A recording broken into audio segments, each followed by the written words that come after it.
Fala galera, tudo bem? Sejam muito bem-vindos a mais um episódio de Desobediência Produtiva e hoje nós temos o prazer de receber aqui dois primos, dois jovens empreendedores de 28 anos com uma responsabilidade enorme, porque herdaram um negócio de família relacionado à proteína animal.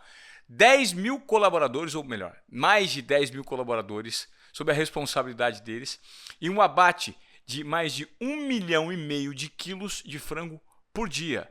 Nós estamos recebendo hoje Rafael Tortola e Vinícius Gonçalves, primos à frente do grupo GT Foods, com uma responsabilidade de apenas 28 anos, tocarem um negócio de segunda geração. Qual que é o tipo de liderança, de comportamento que você precisa ter à frente de uma empresa dessa? É o que a gente vai explorar com esses dois aqui. Tudo bem? Sejam muito bem-vindos. Olha, Ivan, falar que quando a gente está de fora e olhava o pai e a mãe trabalhar, os tios, a gente tinha um certo... Pedia para ter mais presença deles, né? Queria ter eles um pouquinho mais perto, mas hoje a gente entende um pouco do tamanho da dedicação que é necessária para uma responsabilidade nessa, né? Então, a gente fica muito feliz por representar essa segunda geração, mas também tem noção do tamanho da responsabilidade. A sucessão familiar, Tortola. O Tortola é muito conhecido no grupo do G4 Educação. Eu tive a oportunidade de conhecê-lo por intermédio do network que a gente teve lá. E o Tortola, inclusive, ele compartilha muitos conhecimentos e conteúdos que ele atua na prática, né? O que você vive na prática, você bate papo com vários empreendedores que tocam os próprios negócios. E eu queria saber como é que foi essa sucessão. Você é muito jovem, né? Foi difícil, é complexo trabalhar em negócio de família? Ela vem acontecendo, né? São muitos anos de vivência do negócio. Eu, desde pequeno, já estava na companhia, já estava vivendo um pouquinho disso dentro de casa com o meu pai, mas como função executiva mesmo. Estou na companhia já há 12 anos. Logo que eu ingressei na faculdade, comecei já a trabalhar e trilhar meus passos lá dentro, e a gente vem fazendo essa sucessão dia após dia, né? Não é fácil, tem bastante desafio, é uma quebra de paradigma todos os dias, mas a gente vem fazendo bem feito, né? Nós entendemos que entre erros e acertos a gente vem fazendo de uma forma legal, vem mudando, vem trazendo bastante inovação para o negócio e vem preparando também as próximas gerações. Eu e o Vinícius temos uma cabeça muito aberta, conversamos todos os dias sobre o momento que nós também vamos sair desse negócio, né? E vamos deixar espaço para outros. Eu sempre brinco que o tamanho da sua visibilidade é proporcional ao tamanho da sua responsabilidade, né? E hoje vocês são muito fortes, são do interior do Paraná, de Maringá, e são responsáveis aí pela família de 10 mil colaboradores, mais de 10 mil colaboradores. Qualquer erro na gestão pode provocar um buraco grande na empresa e também um impacto com os colaboradores. E eu creio que, enquanto um é presidente e outro é vice-presidente, os dois da mesma idade, se relacionar com pessoas não é fácil, é difícil. Tem treta entre os dois? Como é que é? Já teve treta? Como é que é se relacionar? Como é que separar a parte pessoal da parte profissional? A gente sempre conviveu muito próximo, né? Então a gente morava no mesmo condomínio. Os pais, a mãe do Rafael é irmã do meu pai, né? E a gente, quando era pequeno, natural, os primos tinha muito relacionamento, ia pra casa da avó do final de semana e tal. E a gente se pegava no pau, assim, era uma briga ferrenha, assim, era muita briga de sair na porrada mesmo. E quando eu vi um pouco depois na empresa, né? O Rafael já estava um pouco lá presente. E eu morei em São Paulo um tempo, depois acabei voltando para Maringá. E aí eu particularmente tinha muito receio de quando a gente fosse trabalhar junto, porque eu tinha muito daquelas lembranças de, putz, será que vai se dar bem e tal. E graças a Deus a gente, é um aprendizado diário, né? Mas a gente botou muito na cabeça isso de saber aonde que um é bom, aonde que o outro é bom, até onde eu posso ir, até onde é melhor eu deixar que o Rafael, né, toque o negócio do jeito dele. E não tem fórmula mágica, né, Ivan? Assim, a gente precisa saber respeitar o espaço do outro, saber respeitar onde que um tem que entrar um pouco mais em cena, onde o outro tem que sair um pouco mais. O que não pode é virar uma briga de ego entre nós, né? Que eu acho que é o mais importante. Os nossos pais falam muito, né? Briga com a esposa, mas não briga com o sócio, porque o que importa no final do dia é realmente o relacionamento nosso tem que estar saudável. Legal. Então, a gente busca levar isso para frente também, né? Com os outros colaboradores, com os outros gerentes, diretores. A gente tem uma equipe grande hoje para ajudar. E busca realmente, acima de tudo, respeito, né? Cada um respeitar o seu espaço, mas saber também até onde que vale a pena um entrar, o outro entrar e se dividir bem nesse trabalho. E aí, Tortola, como é que é ser o presidente e ele o vice-presidente? Isso é nós tratamos isso como uma mera nomenclatura no dia a dia. Ninguém tem um papel mais importante que o outro, até porque todas as decisões são tomadas em colegiado. Nós temos uma governança corporativa hoje muito forte, então temos pessoas melhores que nós abaixo realmente, com executivos de mercado. E aí o nosso foco, Vinícius e Rafael, é da melhor forma tentar orquestrar esse pessoal com a visão de propósito da companhia, com a visão de planejamento estratégico, com a visão de onde nós queremos chegar para os próximos 10 anos, né? Sempre alinhando aos anseios da família, ao nosso conselho de família e alinhando isso para os próximos passos da companhia. Quando a gente para e olha para dois gestores jovens que fazem parte de uma sucessão familiar, é muito comum. Tá? Eu vou fazer aqui perguntas até meio incômodas para vocês, porque eu estou aqui para alisar, não. Vocês são os nossos parceiros, conheço, mas é o que o público quer saber. São perguntas provocativas. Poxa, quantas vezes bateram um olho em vocês e julgaram, só está onde está porque é um negócio de família? Isso existe e eu queria saber também quanto é de conhecimento do negócio prático. Você, por exemplo, está desde os 16 anos da empresa. O Vinícius chegou depois. Quanto é tempo de permanência na fábrica, né, prática ali em si mesmo, nas plantas de vocês. Depois eu vou explicar o modelo de negócio de vocês, vou pedir para vocês expliquem. E quanto é de formação? O quanto é necessário, por exemplo, você ter formação teórica no mercado? Que imagino que é o que você foi buscar, né, Vinícius? Foi. Eu fiz faculdade aqui em São Paulo, então quis ficar um tempo fora. Sempre tive vontade sempre gostei de estudar, sempre gostei de morar fora, ter minha independência. Então, fiquei um tempo aqui para justamente quando eu voltar, eu sempre digo muito isso, né? A empresa, no estágio que ela está, ela precisa menos de braços, de pessoas ali braçal trabalhando e mais cabeça, né? Mais gente pensando. Claro. Então, eu vim buscar um pouco disso. Do que você comentou, né? De um pouco dia a dia, um pouco parte técnica, um pouco gestão e quanto a gente é desconfiado dia a dia. Eu costumo dizer que quando eu vim para a empresa, eu podia ser taxado de qualquer coisa. De inexperiente, de jovem, de qualquer coisa. Só que a única coisa que ninguém ia poder falar de mim era que eu trabalhava menos do que os outros. Ou menos do que um funcionário qualquer, ou um dono de empresa, ou qualquer coisa nesse sentido. Então a minha cabeça sempre foi chegar cedo, né, o mais cedo que eu puder, ir embora no horário que precisar, sem ter muito horário para ir embora. E essa desconfiança ela acontece todo dia, seja com funcionários ou com pessoas de fora. Então, o que eu particularmente tento buscar, eu sei que o Rafael vai muito nessa linha também, é tentar provar pelo esforço, né? Provar pela dedicação, provar pelo horário que você se dedica, quanto da sua vida você está dedicando àquilo, para realmente a gente conseguir construir a nossa história, porque as histórias dos nossos pais foram uma.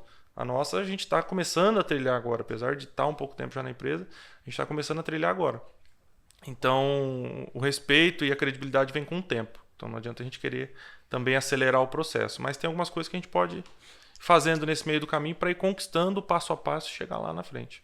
E essa formação, de onde você tira, por exemplo, hoje, Tortola, insumo, para você aplicar a sua gestão enquanto um executivo principal da empresa? Os dois grandes pilares da minha formação, além de ser formado em administração, mas foi meu pai e meu tio. Essas duas pessoas me inspiraram muito e foram um alicerce ali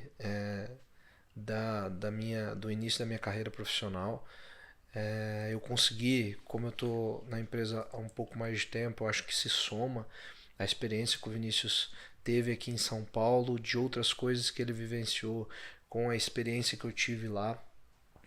Eu desde novo aprendi bastante sobre o processo operacional e eu conseguia fazer alguns insights com reuniões de resultado, reuniões estratégicas ao lado do meu tio e do meu pai, que ao meu ver fizeram o mais difícil, que foi começar um negócio do zero, sem recurso nenhum, e chegar a uma empresa do tamanho que chegou. São tão à frente do pensamento que souberam até a hora mesmo de Parar. sair um pouquinho e dar lugar a essa nova geração. Mas esse pessoal e também o nosso time, é a vivência que a gente tem, você falou do próprio G4, networkings, e conhecer um pouquinho de operações de outros parceiros. Eu sou um cara que me alimento bastante de matéria, bastante de notícias, como o Vinícius também no dia a dia. E cada dia nós estamos tentando sair um pouquinho mais do operacional e ir para o estratégico, né? Apesar de que o segredo do nosso negócio está em estar acompanhando a operação, né? Nós somos uma empresa de alimento, uma empresa que tem uma complexidade muito grande no seu processo produtivo. Eu brinco ainda que quando o nosso estoque não é vivo, nosso estoque é perecível. Então é algo realmente complexo, mas nós quanto executivos e pessoas, precisamos ter pessoas abaixo com autonomia, né? Com autonomia para serem cobrados, para entregarem resultados e nós irmos atrás ou focarmos nos próximos anos, nos próximos crescimentos, em questões realmente mais estratégicas. Então, se eu não me engano, é 1 milhão de aves por dia? não, nós abatemos hoje 550 mil aves por dia. Por dia? Nos próximos 5 anos nós temos um plano de dobrar. Uhum. Nós estávamos conversando um pouquinho antes, cerca de 1,5 milhão de quilos Tá. de alimento produzido por dia. Então, são números expressivos, são números que às vezes a gente para pensar. O Vinícius, quando veio para a empresa, até se assustava com os números. Tudo um valor muito alto, pouquinha coisa significa bastante, né? Eu queria que você me explicasse, um dos dois, me explicasse como é que começou essa história num negócio de família. Ou seja, basicamente vocês pegam, inclusive isso, para que o público aqui do Desobediência Produtiva tenha um entendimento de como funciona o processo de produção da GT Foods. Pegar o ovo, vira pintinho, que vira frango, que abate, que vai para o supermercado para o consumo de proteína de frango. É assim como funciona. Quantas plantas hoje são disponíveis e onde elas estão distribuídas? Vai lá. Fala. Então, nossa cadeia produtiva começa há 1 ano e meio atrás, né, quando nós planejamos comprar o pai e a mãe do frango, que ainda são pintinhos de um dia, né? Nós compramos de algumas empresas de genética e aí nós vamos recriar essa ave, porque são aves como se fossem crianças e aí nós precisamos chegar ela até uma idade reprodutiva. Então elas ficam 22 semanas sendo preparadas e criadas até chegar ao melhor ponto para se iniciar a reprodução. Essas aves saem dos galpões, vão para outros galpões de produção, onde de 22 semanas até 66 semanas, essas aves, o galo gala a galinha, e ela bota o ovo. Esse ovo é levado para o nosso incubatório, e lá nesse incubatório, depois de 21 dias, nasce o pintainho. Esse pintainho, o pintinho, nós distribuímos para mais de 1.000 parceiros. Então, hoje no estado do Paraná, de 399 cidades do estado do Paraná, nós estamos presentes em cerca de 200. Nossa. Com produtores parceiros. E aí toda essa ração, todo o auxílio técnico, medicamento e transporte dessa ave é fornecido por nós. Então esse parceiro recebe todo o subsídio para recriar e cuidar dessa ave, que depois de 45 dias vem para o frigorífico e é abatida. Pô, então é um processo extremamente complexo. Para hoje você ter um filé de frango que você compra no açougue, no mercado, o processo começou há 1 ano e meio atrás. É muito esforço envolvido. Ou seja, é uma operação extremamente complexa que as variáveis podem impactar num desalinhamento ali da cadeia produtiva. Na verdade, né, Ivan, para quem não conhece muito do segmento e para ficar um pouco claro, o que a gente faz basicamente é o que a ave naturalmente fazia, a gente estimular ela a fazer de uma forma produtiva, com muito bem-estar do animal envolvido, que eu acho que esse que é um ponto importante também, e fazer isso numa escala um pouco maior. Então, como é que o pintinho, para quem é do agro, tem uma chácara, tem um sítio, tem uma fazenda, como é que o pintinho nasce lá dentro do ovo? A galinha tem que ficar chocando ele durante um período. Isso acontece em escala um pouco maior no nosso incubatório. Então é lá que a gente faz com que o pintinho nasça numa condição de temperatura adequada, de umidade adequada, que depois, logo após o nascimento, ele já seja vacinado contra algum tipo de doença que ele pode enfrentar no campo. Depois de, no máximo 6 horas, esse pintinho já tem que estar sendo alimentado. Então, é tentar levar um pouquinho de escala comercial aquilo que a gente aprende na escola do ovo e da galinha, né? E fazer um pouco, em grande escala, o que a gente encontra no agronegócio do pequeno, vamos dizer assim, né? Sim. Agora, é curioso que o negócio de vocês com os pais tomou uma proporção absurda, né? Vocês estão na segunda geração, praticamente, aí do negócio. Como é que surgiu essa empresa? Como é que foi esse segmento? Porque vocês ocupam hoje uma fatia no mercado enorme, absurda. Vocês ganharam um volume muito grande. Começou pequeno? Começou, né? Começou de dois amigos. Meu avô participou disso também. Então a empresa foi concebida de um pai, um filho e um genro aí de sócios, 33% para cada um. E que eram produtores rurais, né? Então, lá atrás, tanto o pai do Vinícius como o meu pai, eles tinham granjas. Tinha-se uma granja cada um. E aí começaram a criação de ave, que não era desse modelo de integração hoje, onde a empresa fornece tudo ao produtor, e sim compravam um pintinho, compravam a ração e depois tinham que se virar para vender o frango. Muitas vezes não tinham quem comprava aquele frango, tinha que sair na praça da cidade ali fazendo promoção, 3 por 10 e vendendo ele vivo. Vendendo frango. Vendendo frango vivo. E aí, em determinado momento, viram que não dava mais para tratar dessa forma e compraram em 1992 a Frangos Canção, que na época batia 1.000 frangos por dia. E aí o negócio, ao longo dos anos, reinvestindo, tudo que se ganhava foi reinvestindo dentro, foi tomando essa proporção. Impressionante, o negócio foi crescendo. E vocês, no meio dessa jornada, se não me engano, há 6, 7 anos, vocês passaram por uma recuperação judicial, né? Eu não entendo muito bem esse processo, gostaria que você explicasse o que é passar por uma recuperação judicial. É basicamente uma falência? Como funciona?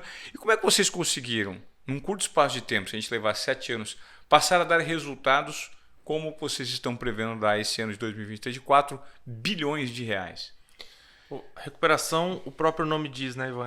Ela é um processo que existe para que a empresa seja recuperada. Né? Que a empresa passe a encontrar alguma dificuldade e esse processo ajuda a empresa a poder sair ali na frente com um pouco mais de condição de continuar crescendo, continuar reinvestindo, que foi o nosso histórico. A gente brinca que a gente teve 25 anos e meio de muito sucesso, muito crescimento e 6 meses de um período muito difícil. E esses 6 meses acabaram levando a esse processo de recuperação judicial. Mas basicamente o que aconteceu é um período que a empresa tem que sentar com seus credores, sentar com seus fornecedores, renegociar algumas condições que ela tinha no passado, sempre com muita honestidade. Eu acho que isso que é importante a gente dizer. A gente não pode dizer por todas as empresas que passam. Não é um processo fácil, não é um processo gostoso de passar. Não é algo que eu digo para o meu melhor amigo e falo assim, sua empresa tem que passar por uma recuperação judicial, porque é muito difícil. Tem que querer muito, né? Tem que querer salvar o negócio acima de tudo se for um negócio importante. E a gente vê hoje também muita informação, não sei se 100% real, compartilhada sobre esse assunto. Porque no nosso caso, especificamente, foi um artifício para poder salvar o negócio. É claro que, de novo, é sofrido, é dolorido, mas que foi necessário naquele momento. Então, o que a gente fez depois disso? O que a gente fez durante os outros 25 anos e meio. Muito trabalho, muita dedicação, reinvestimento no próprio negócio, sendo honesto e transparente com as pessoas que estavam envolvidas nesse processo, para que a gente pudesse sair ali na frente numa condição melhor do que a gente entrou, que era o objetivo, era salvar o negócio.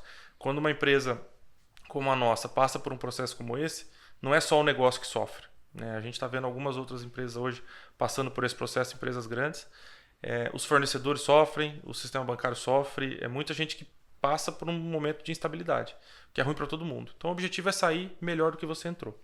Entendi. Interessante. Em 2020 nós saímos, depois de 3 anos do pedido de recuperação, nós tivemos a felicidade de sair. Acredito que menos de 3%, eu li uma reportagem, não vou lembrar a fonte, mas que cerca de 3% das empresas que entram em recuperação judicial conseguem sair, e nós conseguimos, né? Tivemos a felicidade de conseguir, repactuamos nossas dívidas, honramos. Quando nós entramos na recuperação judicial, nós éramos uma empresa com uma alavancagem de 8 vezes EBITDA de dívida. Hoje nós somos uma empresa com cerca de 1. Então, todos esses anos, desde que nós assumimos em 2017, 2018 aí, a governança da empresa, nós não aumentamos uma cabeça de ave abatida. Porém, nós demos um passo para trás, mesmo assim a empresa cresceu. Por quê? Porque nós otimizamos processos, aquele ditado de que o que não fazer é tão importante do que o que fazer. Nós mapeamos o que realmente nós tínhamos que sair, o que realmente não fazia mais sentido de operação para nós, e focamos cada dia mais no nosso negócio para trazer mais rentabilidade, para mudar o modelo de gestão. Quando a gente fala trazer mais modernidade para o modelo de gestão, é realmente olhar cada dia mais os números e ter esses números de forma mais rápida, né? A gente fala todos os dias, gestão se faz com números, com informação. Então foi um pouquinho dos passos que nós fizemos. E quando a gente fala nós, Ivan, acho que é importante também ressaltar aqui, nós não estamos falando de nós, não. Nós estamos falando das 10 mil pessoas que estão com a gente. Óbvio que algumas participaram mais ativamente desse processo. Gente muito competente, muito séria, muito honesta, que realmente veio para conseguir fazer esse trabalho e levar a empresa numa situação melhor ali na frente. Então, a gente obviamente ajudou nesse processo, mas tiveram pessoas extremamente importantes nessa caminhada aí, que nos fez hoje estar numa situação muito melhor do que a gente estava lá atrás.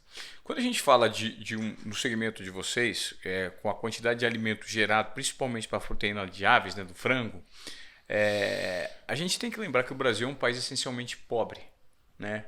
E que o frango, muitas vezes, ele é o luxo da grande maioria. A carne vermelha é muito complexa de você chegar no prato do brasileiro. Mas chega, né, em raros momentos, levando em conta o atual cenário que a gente vive, né? Independentemente de governo A ou governo B, a gente não se propõe a discutir política aqui. Mas o Brasil, sim, é um país pobre. E imagino que vocês hoje colocam alimento na mesa do brasileiro, né? Vocês são os responsáveis por uma boa parcela da produção desse alimento, dessa proteína do frango na mesa do brasileiro. O quanto isso hoje no Brasil é relevante em padrões de consumo? Vocês têm números que revelam isso, o nível de importância dessa proteína num país como o Brasil? Sem dúvida. Quer comentar um pouquinho do consumo? Hoje, acho que é importante. Hoje, o consumo per capita frango é a proteína mais consumida, cerca de 45 até 48 quilos per capita ano. Nós temos o boi e o porco ali na casa de 24 a 26 quilos, praticamente metade. Sim. A tilápia, que é um segmento, o peixe, né, que é um segmento onde nós tivemos a felicidade de entrar no início do ano passado com cerca de 8, um mercado que a gente entende que vai crescer bastante. Não é um produto de maior valor agregado, mas até por uma questão de apelo de consumo e saúde. Mas o frango, na nossa visão, é a proteína pro futuro, não só para o Brasil, né? O Brasil hoje é o segundo maior produtor de frango do mundo, maior exportador do mundo, e nós temos alguns mercados como Índia, né, com uma população enorme, alguns mercados como Indonésia, que tem uma população de 200 milhões de habitantes também, como o Brasil, que nós não participamos em nada, né? Então, existem algumas economias que são economias de subsistência ainda. Esse pessoal da Índia que não tem acesso a uma proteína por dia no prato de refeição, ao nosso entender, ela vai começar a ter a proteína que é mais barata, que é a proteína do frango. Hoje nós estamos falando de uma proteína entre 13 e 14 reais o quilo, então realmente é algo que se torna mais acessível para as pessoas.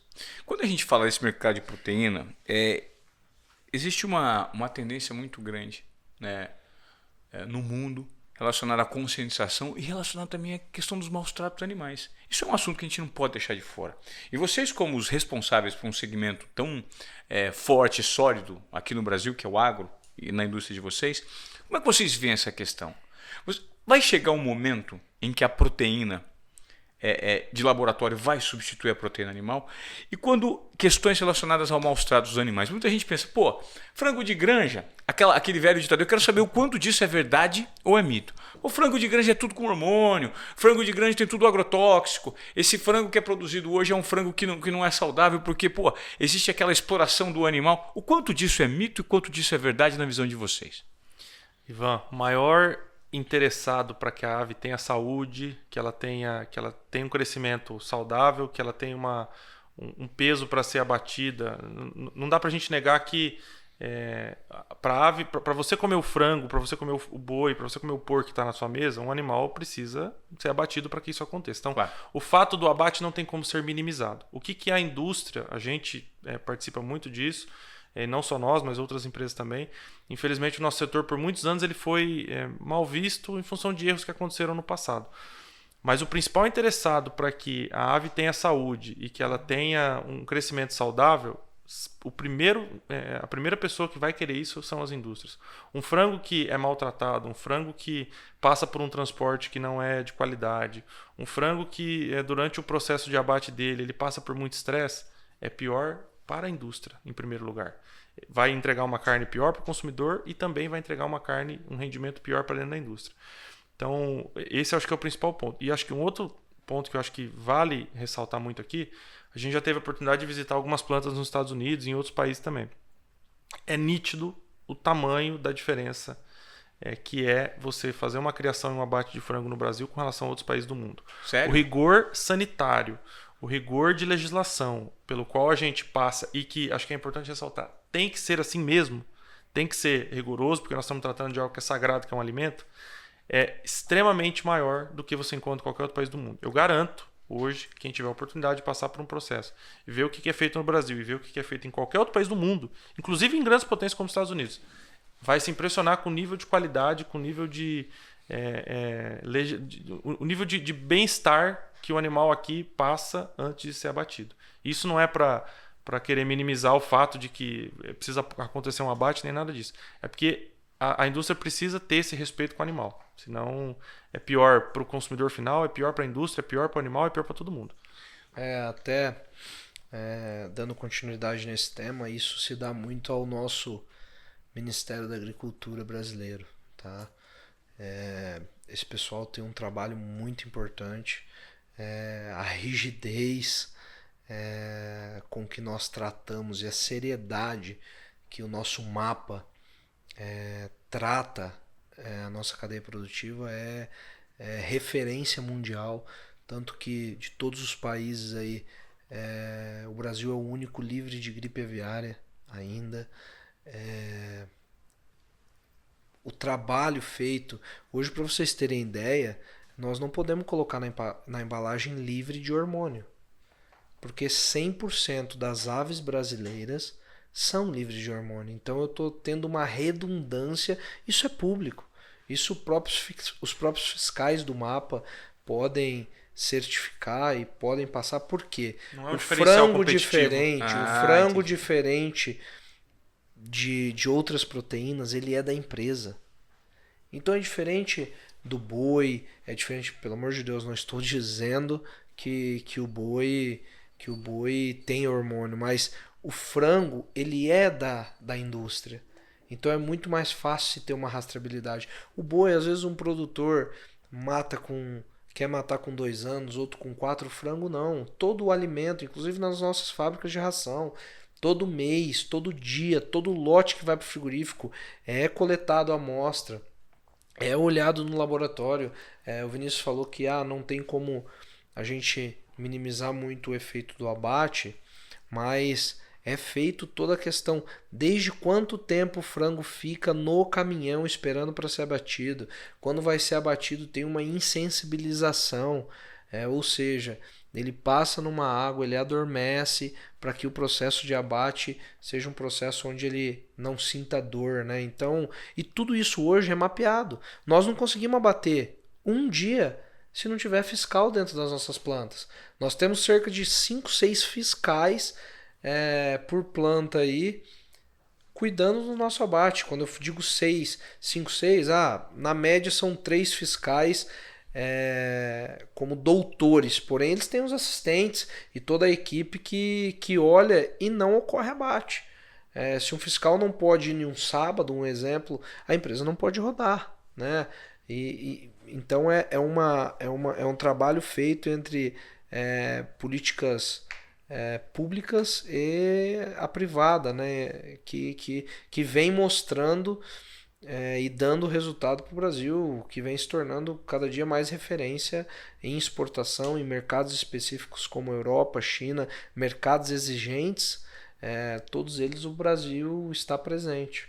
E quando a gente pensa em mudança de padrão de consumo, hoje está muito em alta a proteína vegetal, né? Substituir essa proteína animal por vários manifestos que existem. Tem muita criança hoje que fala assim, eu não quero comer nada que foi morto. Quero comer tudo que foi plantado, que não gera dor. E isso é, de fato, uma adaptação que o segmento de vocês, não só vocês, o segmento de vocês como um todo, precisa encarar. Como é que é o posicionamento de vocês em relação a esse novo tipo de produção de proteína? Essas proteínas vegetais, plant-based, que já é tendência lá fora. Vocês acreditam que isso vai chegar no Brasil? Vai chegar para ficar? E se ficar, qual que é o plano estratégico que a GT Foods tem nesse segmento? Hoje nós não estamos presentes, não porque nós não acreditamos. Eu acho que como a questão que o Rafael comentou, né, da tilápia, do camarão, do porco, do boi, é um nicho de mercado. Tá. Né, que eu acho que estrategicamente hoje, se a gente pensar em qualquer tipo de proteína, ela é no mínimo 10 vezes mais consumida do que qualquer indústria, do qualquer consumo plant-based. Então é um nicho que a gente obviamente acompanha de perto. Tanto o plant-based quanto a proteína de laboratório. A gente tem planos para um dia entrar, mas hoje, em função de priorização mesmo, de braço para poder executar e participar e estar nesse segmento, a gente ainda não está.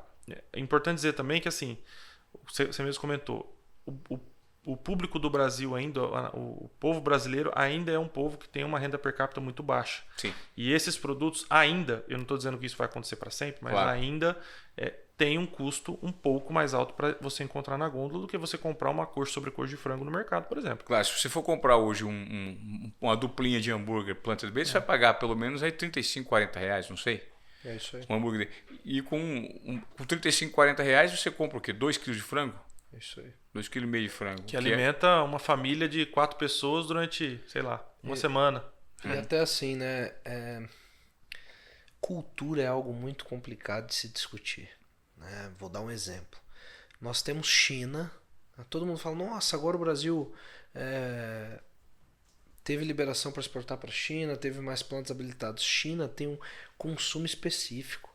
Vou dar um exemplo. China compra pé, meio de asa e ponta de asa. Peito, que aqui nós comemos, não manda nada para lá. Então olha como é difícil para nós colocar um mix de produto diferente em um país por uma questão cultural. Se nós não estamos conseguindo nem colocar o peito do frango, será que essas pessoas vão começar a comer carne à base de planta? Não estou dizendo que isso não é possível, mas é uma quebra, uma mudança cultural muito grande. Estados Unidos, quem aqui não gosta do coraçãozinho, da moelinha de frango? Estados Unidos não come miúdos.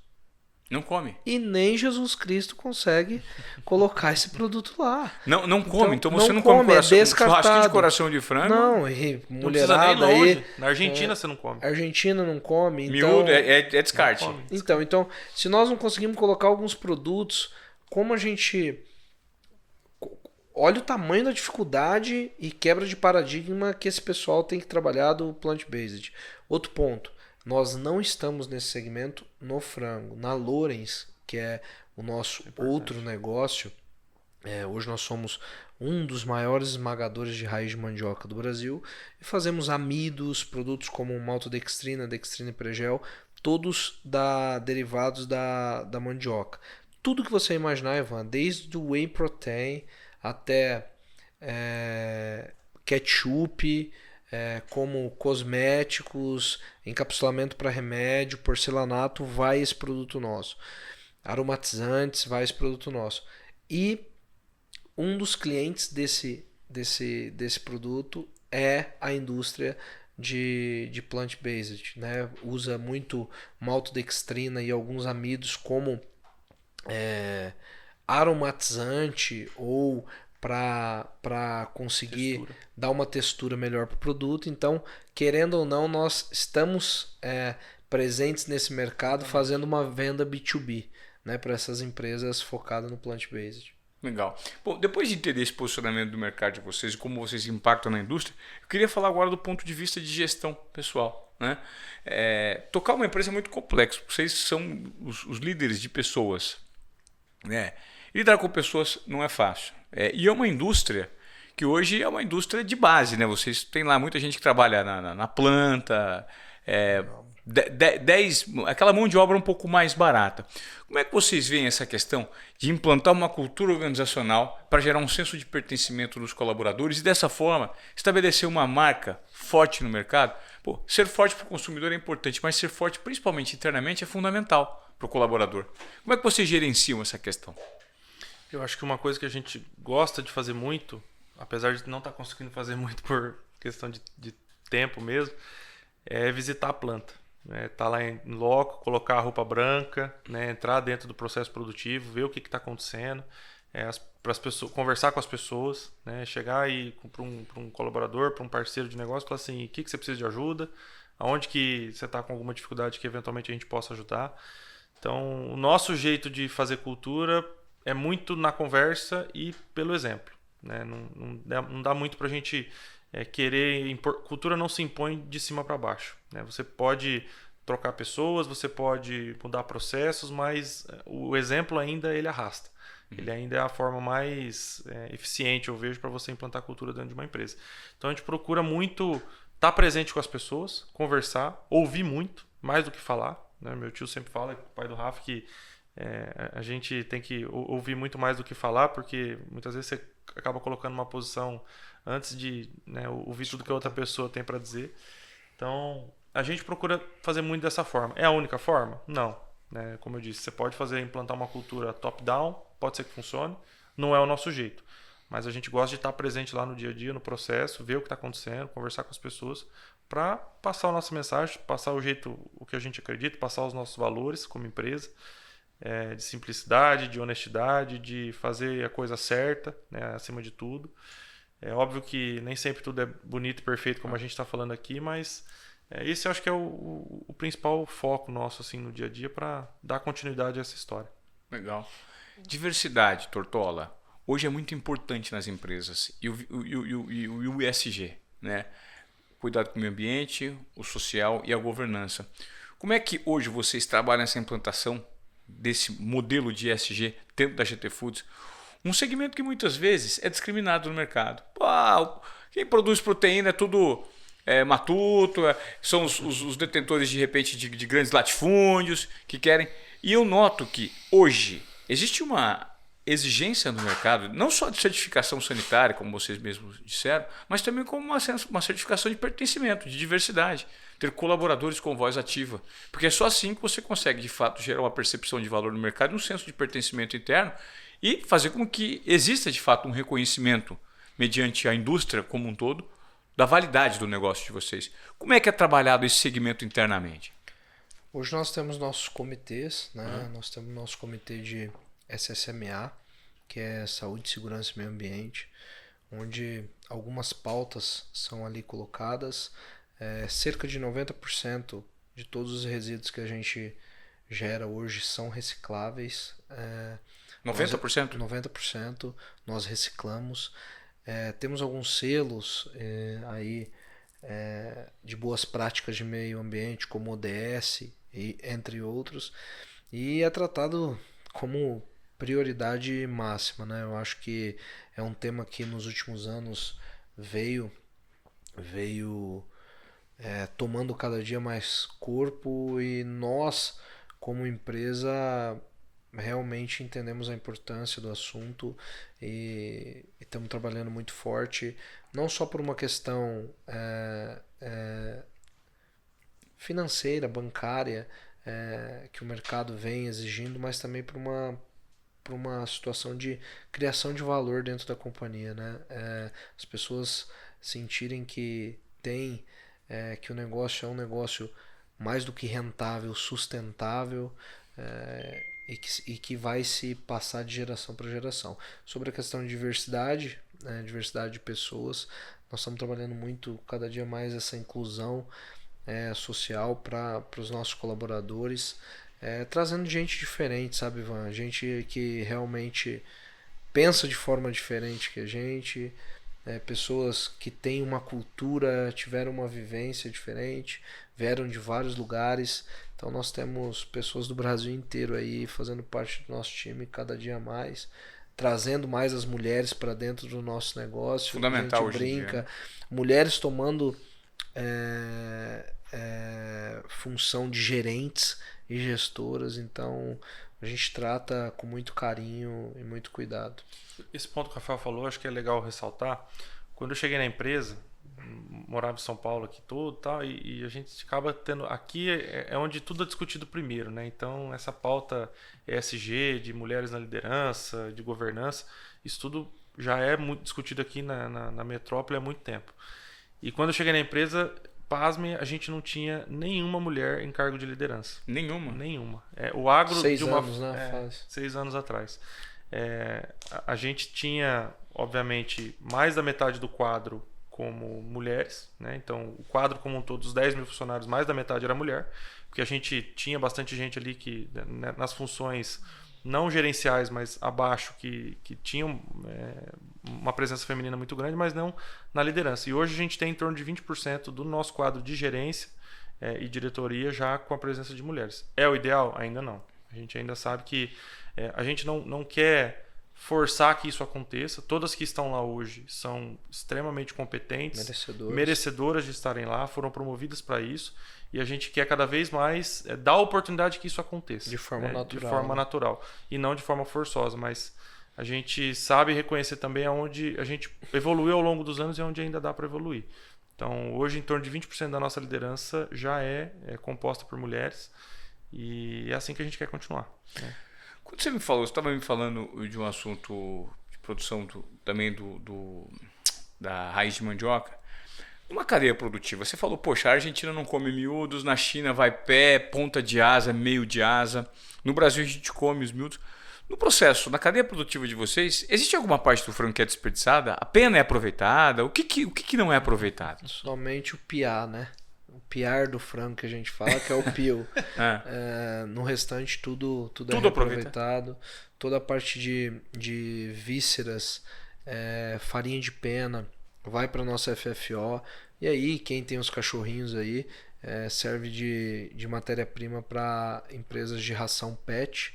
Então, grandes empresas do segmento são atendidas por nós aí, através dessa matéria-prima. Na cadeia produtiva, o que é aproveitado? Então, a pena vai para um lugar, a cartilagem, vísceras, tudo é aproveitado. Tudo é aproveitado. E tudo é direcionado para um segmento. Sim. Ou seja, o frango movimenta muito mais do que a gente imagina. Vai muito além do fato de você ter a comida na mesa do brasileiro, que é o frango, né? Tudo é aproveitado. E essa cadeia produtiva é extremamente complexa, né? Porque você tem que direcionar cada situação para um processo, e tudo isso demanda gestão. Nós temos inúmeras empresas dentro de uma, né? Muitas delas sendo fornecedor e cliente do próprio negócio, e cada uma com suas exigências, né? Quando a gente vai para o mercado pet, tem exigência de qualidade na nossa farinha, tem exigência de acidez no nosso óleo. Então, de uma forma ou de outra, tudo ajuda a remunerar o nosso negócio, que é um negócio de margem apertada mesmo, mas nós brincamos que nós compramos commodity e vendemos commodity, Estamos tentando mudar isso com um valor de marca, trazendo mais pertencimento do nosso consumidor, tentando virar a nossa forma de consumo com o cliente sempre ao centro e melhorando nosso serviço, melhorando a qualidade do nosso produto, melhorando a acessibilidade desse produto. Mas toda essa cadeia ajuda aí no nosso resultado. Legal. Quando a gente pensa em liderança, Vinícius, para você, o que é a essência da liderança? Exemplo. É o que eu sempre vi meu pai fazendo com quem trabalhava com ele. E é o que eu procuro levar um pouquinho, né? Que eu comentei até um pouco mais cedo. Eu, quando vim trabalhar, meu objetivo principal era me dedicar, obviamente, né? Mas mostrar para as pessoas que eu não estava ali simplesmente por ser filho do dono. É claro que nós estamos numa posição hoje que nos permite estar numa empresa que talvez fora dali a gente não estaria ocupando a posição que a gente ocupa. Mas nem por isso a gente não tem que se qualificar, não tem que estudar, não tem que se desenvolver para ocupar a responsabilidade que a gente tem hoje. Então, eu acho que exemplo, para mim, é o que resume liderança hoje, porque exemplo e acho que ouvir as pessoas. Então, a gente não faz liderança sozinho. Sempre com equipe, sempre com boas pessoas do lado e com valores que a companhia prega e que quer perpetuar. Legal. Tortola, como presidente da empresa, liderança, o que não pode deixar de existir na presença de um grande líder? Humildade, né? Comprometimento. Nós sempre falamos que o nosso maior patrimônio e o que distingue uma empresa do sucesso ou do fracasso são as pessoas que ali estão, né? Então, nós tratamos, um dos nossos valores da companhia pessoas fazem a diferença. Então é o capital humano, né? Poder engajar essas pessoas em busca do nosso propósito. Nossa empresa, muito mais do que somente remuneração, tem o propósito de gerar valor para as pessoas, de gerar valor para quem está lá, de gerar crescimento para quem está lá e, como o Vinícius já falou, produzir algo que é sagrado para nós e é sagrado para o mundo, que é o alimento. Legal. Eu gostaria de agradecer a participação de vocês dois e parabenizar pela essa sinergia que vocês têm, né? São dois primos irmãos, que estão aí com 28 anos à frente de um negócio gigantesco, tocando. Muitas pessoas às vezes acham que é desconhecido, mas eventualmente o frango que você está comendo vem da empresa desses caras e eles começaram um negócio de família do zero, estão na segunda geração e creio que o desafio deve ser enorme. Num mercado que se transforma a cada momento, ter principalmente um mindset, né, e um comportamento mínimo de tomada de risco para você se adequar ao mercado, né? Sobre inovação, hoje, visando o futuro, vocês estão falando muito da proteína do peixe, né? O quanto o peixe vai ocupar o espaço do frango? Ainda é mais caro, é mais barato? Só para a gente terminar esse assunto sobre proteína. Só para você ter uma ideia, Ivan, a gente falou de 45 quilos per capita no consumo de frango. Eu tive recente no Ceará visitando algumas propriedades que produzem camarão, carcinicultura. O camarão hoje no Brasil, apesar da costa brasileira ser muito grande e ter uma população muito grande que reside na costa, hoje são 500 gramas de camarão por ano por habitante na média. Então acho que isso dá 45, deve dar mais ou menos mil vezes maior, 100 vezes maior o consumo de camarão com relação ao frango. Então a tilápia está na casa de 7 quilos. Consumo de frango com relação ao camarão. A tilápia está na casa de 7, 8 quilos per capita por ano também. Então também ainda é um negócio menos acessível do que o frango. A gente busca realmente, primeira coisa, baixar custo, né? Porque frango, para continuar sendo competitivo, e apesar dos ciclos de mercado que a gente passa, o que mais vai fazer a gente conseguir entregar uma proteína acessível para as pessoas é baixando o custo. E custo você baixa de várias formas, desde tecnologia, consumir menos energia elétrica no processo, consumir menos insumos, ser eficiente na produção, até, sei lá, dar uma ração de boa qualidade para o animal. Então, acho que para nós o principal hoje, para conseguir entregar algo acessível, é baixar custo. Esse ponto que você comentou da tecnologia, a gente gosta muito, apesar de ter falado pouco aqui hoje, a gente gosta muito de falar da Lorenz, que é essa nossa outra divisão de negócio aí dos amidos modificados. A Lorenz, para você ter uma ideia, ela, para entrar num cliente novo, é um processo de homologação que pode demorar até 2 anos, porque nós somos parte da fórmula do cliente. Então, muitas vezes o nosso processo ele é utilizado como ingrediente para outras indústrias, na maioria das vezes. E a gente vai desde uma bola de sorvete, onde a gente substitui o açúcar, até um poço de perfuração de petróleo da Petrobras, em que um produto nosso vai no encamisamento do poço para permitir que em altas profundidades o poço não expanda, né, pela pressão. Nossa. Então, é um processo de tecnologia a partir de um negócio que é extraído da terra, que é a mandioca. Então, você imagina o nível de pesquisa, desenvolvimento, aplicação, teste, ir no cliente, ver se o negócio está funcionando, que precisa um negócio desse. Então, no frango a gente, obviamente, tem formas de automatizar, formas de colocar inteligência. A gente tem uma vertical de negócio de tecnologia para desenvolver solução para os integrados. Mas eu acho que dentro da nossa empresa hoje, um diferencial muito grande que a gente tem é na Lorenz, nesse negócio de mandioca, que está presente talvez aqui no piso, que nós estamos pisando, né, na bola de sorvete que a gente come. É muito, muito bacana de ver assim, a diversidade e a aplicação desse negócio. Legal. Cara, eu gostaria de agradecer a participação de vocês dois. Muito interessante a maneira como vocês operam o assunto, têm conhecimento prático e representam aí um segmento, né, de executivos do Brasil que tem responsabilidade enorme no mercado por transformação, principalmente quando a gente fala do segmento de alimentos. Tortola, obrigado pela sua participação. Obrigado, irmão. Eu que agradeço. Foi um prazer aí contar um pouquinho da nossa história, falar um pouquinho do nosso modelo de gestão.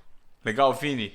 Parabéns por ter chegado depois e ser um cara e aí que pegou lá, veio aqui para São Paulo, estudou e hoje está operando de igual para igual com seu primo aí e fazendo com que o negócio cresça nessa segunda geração. Muito bacana ver a atuação de vocês dois e a sinergia que vocês têm. Obrigado, Ivan. Obrigado pelo convite aí. Foi um prazer. Muito legal para nós, um pouco diferente, né, do nosso ambiente aí. Mas muito legal contar a história, um pouco do que você procura mostrar aqui pro pessoal, né? Legal. Se conectar a partir das histórias aí. É isso. E se você veio até aqui no nosso episódio de Desobediência Produtiva, eu peço que você compartilhe, né? Tudo que a gente debateu aqui, relacionado à liderança, mudança de mindset, entendimento de uma indústria super interessante e importante para o Brasil, que é a indústria de alimentos, de proteína de frango, como a gente discutiu aqui, com o Rafael Tortola e com o Vinícius Gonçalves. Foi um prazer, te espero na próxima, em mais um episódio de Desobediência Produtiva. Valeu!